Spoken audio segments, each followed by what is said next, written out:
Samantala, 200 barangay naman sa Mindanao gagawin ng reforestation sites. Si Peng Alinio ng Radyo ng Bayan Davao para sa detalye. Peng, magandang hapon sa iyo dyan.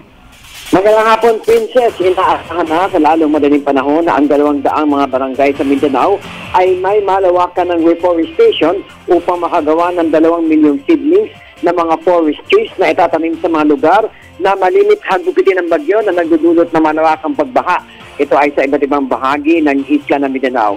Ito ay sa pakikipagtulungan ng Mindanao Development Authority o MINDA, Department of Environment and Natural Resources o DNR, Department of Interior and Local Government o DILG, at sa pamamagitan ng MINDA's Mindanao o Nurturing Our Waters Program at DENR's Barangay Forest Program o BFP, isang component ng National Greening Program na siyang target ng ating Presidente Benigno Simeon Aquino III. Ang tinaguriang barangay Strategic Forest Project o BSFP ay isang na dinisenyo para sa rehabilitasyon ng mga natural habitats at palakasin ng multi-sectoral commitment sa reforestation sa mga nakakalbong kagubatan o lugar sa Mindanao. Umaasa naman si MINDA Chair Luwalhati Antonino na matutungganan nila ang target ng Pangulong Aquino sa National Greening Program sa programang kanilang isasagawa sa Mindanao.